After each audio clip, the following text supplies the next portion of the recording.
Jadi kalau digitalisasi itu kita mendorong pertumbuhan lebih cepat, tapi dengan kecerdasan artificial ini nanti masuk semakin banyak lagi, sekarang sudah, itu akan merevolusi cara-cara kita ber-UMKM. Masih sudah disambut Pak Bejuku, terima kasih Bapak Ibu perwakilan pemerintah Kota Malang, Direktur Utama Bakti, Ibu yang ini ada Kabiro Humas kami, terima kasih Pak Tommy dan Ibu Bapak, terima kasih. Ini kita tadi janjian sama Pak PJ, kita poin-poinnya aja di transfer ini.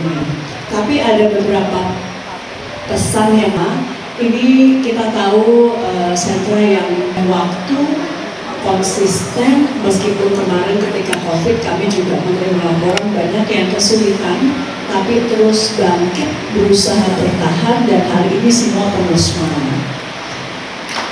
Tepuk tangan dulu. Hubungannya tadi kata Pak PJ itu hubungannya dengan Ibu Menteri Komunikasi Digital apa ya kira-kira? Kami sebetulnya sekarang juga sedang banyak keliling ke beberapa daerah, dan kalau kita bicara digital Pak PJ, kita nggak cuma bicara ibu kota provinsi. Justru masa depan kalau kita mau mengejar pertumbuhan ekonomi melaju ke arah 8% sesuai target Presiden Prabowo Subianto, itu yang sekarang kita lihat adalah kota-kota yang non ibu kota provinsi, karena di sini atau di daerah-daerah kota non ibu kota provinsi ini yang kita sinyalir kenaikan ekonomi yang masih bisa kita dorong tumbuh dengan lebih cepat. Nah, bagaimana dorong tumbuh dengan lebih cepatnya? Salah satunya adalah melalui digitalisasi. Ya, Bapak Ibu sekalian pasti sudah banyak menggunakan HP-nya untuk e-commerce. Siapa yang suka belanja online banyak di sini? Oh, jujur semua Pak, banyak. Jadi pagi-pagi dengar paket gitu ya ibu-ibu ya. Sekarang saya tanya siapa yang, kan ini kan pelaku UMKM, siapa yang sudah memasarkan produk-produknya melalui online, melalui digital? Wah, luar biasa, tepuk tangan dulu. Saya selalu bangga karena memang sudah lebih kerja saya udah lebih berkurang sedikit, karena ini tadi kalau kita lihat mungkin hampir setengah ini bisa membantu yang lain-lain yang belum. Kalau di digital itu ibu kita bukan saingan, tapi kita berkolaborasi. Kita percaya dengan digitalisasi market atau pasar kita sangat luas, sehingga caranya bertahan, caranya masuk ke digital adalah beramai-ramai. Jadi bukan satu-satu tetangganya, nggak usah UMKM sebagainya. Kita kuatkan di Moyo Pak ya, tadi sama-sama ini terdigitalisasi sebagai satu klaster, ini malah gaungnya akan lebih kuat. Dan keramik adalah barang yang lebih mudah mencapai pasar internasional. Ini juga sudah ada pasar internasionalnya. Itu ya Bapak Ibu ya. Kalau yang jualan makanan biasanya kan agak sulit kan, harus cepat ya, tapi kalau untuk keramik apa ini tentu sangat cocok dengan digitalisasi. Saya boleh tanya lagi, biasanya tadi yang pakai digital itu untuk apanya? Marketingnya kah? Atau pengirimannya, logistiknya sudah pakai? Penjualannya, berarti marketingnya ya. Ada nggak yang sudah pakai kecerdasan artificial atau artificial intelligence? Wah, hebat. Dipakai buat apa Bapak Ibu?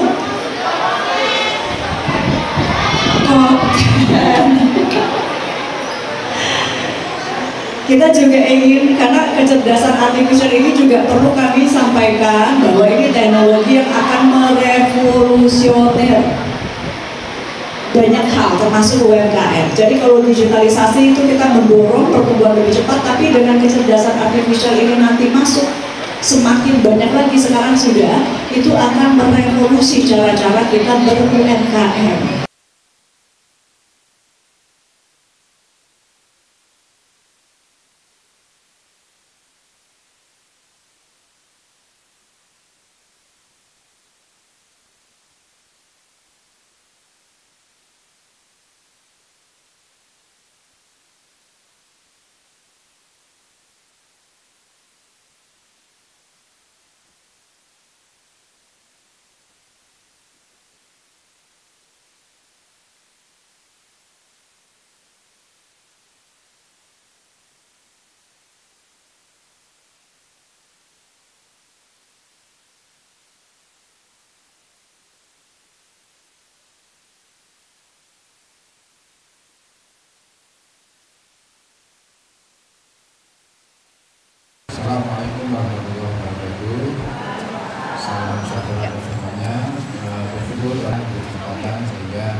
mengikuti kegiatan bimbingan Bu Menteri. Kami mewakili teman-teman edukasi keramik, termasuk kami memanfaatkan ruangan ini. Ini yang saya produksi. Dari situ rata-rata setiap minggu itu ada 2 kunjungan dari sekolah, dari mahasiswa. Kami dari memberi ruang pada masyarakat itu ada generasi penerus yang lebih. Tapi yang eskalator Bu, yang tahun 2024 kemarin termasuk yang premium gitu. Nah, karena terlalu gede Bu sekarang Bu. Nah, kalau misalnya kita UMKM nih Bu ya, untuk produk saya itu kena potongan sekarang 15% di Marketplace dan Shopee. Sebelum menyampaikan, saya ingin melaporkan juga program Bapak Budiantara. Kemudian kita lakukan berbagai Pemprov Jawa Timur sudah ada. Bos selalu menyampaikan bahwa nanti ke depan beliau ini semuanya juga pemerintahan digital gitu ya, artinya layanan publik, kemudian procurement, nanti pengadaan semua beliau maunya secara online. Untuk apa? Untuk mengurangi inefisiensi, mengurangi atau memotong rantai-rantai korupsi, jadi semuanya transparan dan digital. Jadi kita semua sama-sama sebagai satu bangsa, mulai dari UMKM, pemerintahan, itu kampus-kampus semuanya level up. Nah, yang ini mungkin saya tambahkan di sini adalah tadi untuk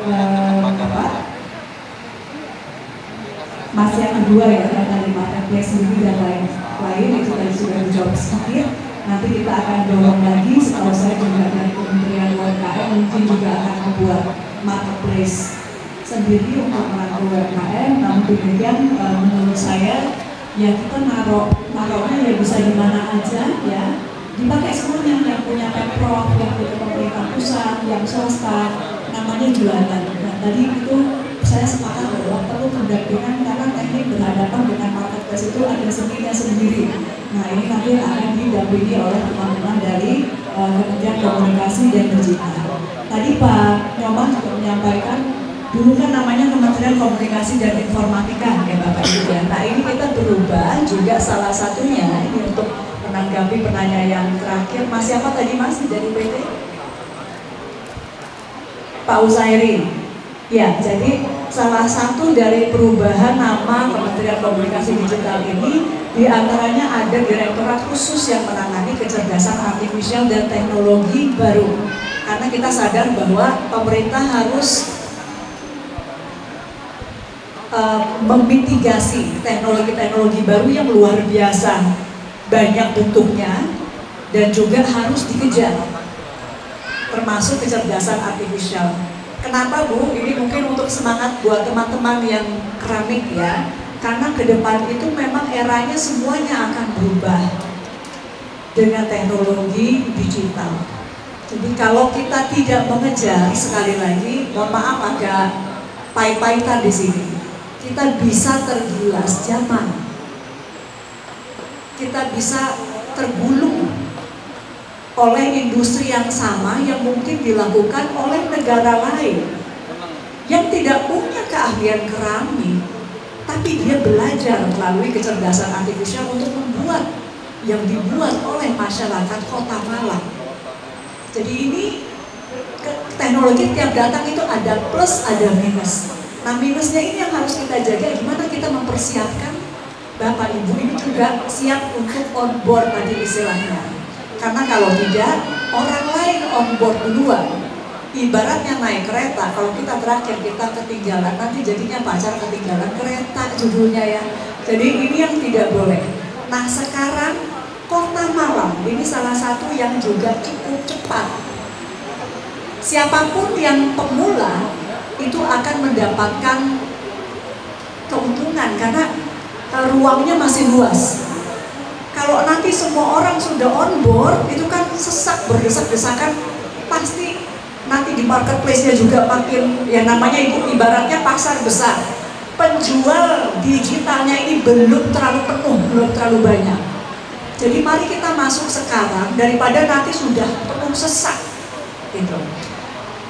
Memang namanya kita jualan ya Bapak Ibu ya. Kalau jualan yang awal-awal itu resikonya memang sekali lebih tinggi Pak ya. Untungnya bisa jadi lebih tinggi, tapi resikonya juga ya. Orang belum pada jualan di pasar itu, kok udah ada yang berani dijualan gitu. Nah, makanya perlu yang namanya pendampingan. Pemerintah ingin mendampingi. Nanti kalau sudah jalan, ini sepenuhnya adalah market yang mengatur. Tentu kita membuat regulasi supaya mengamankan UMKM, tapi intinya kami ini mendorong, mendampingi. Berhasil atau tidaknya tetap nanti ibu bapak semuanya kuncinya. Bagaimana bertahan dan lain-lain. Kami sekali lagi mendampingi. Kenapa perlu didampingi? Karena ini berhadapan dengan teknologi baru. Jadi kita punya kewajiban. Pemerintah punya kewajiban. Kalau usaha-usaha biasa mungkin sudah pada bisa jalan sendiri-sendiri, tapi karena ini teknologi baru, pemerintah punya kewajiban mendampingi. Tapi kan akan buat lagi gitu ya. Jadi harus dari masyarakatnya juga yang kita inginkan tergerak. Pakailah internet untuk level up UMKM, pakailah internet untuk pendidikan, pakailah internet untuk hal-hal yang baik. Jadi itu yang dijaga di level keluarga, eksekutif kepada Bapak Ibu sekalian. Terima kasih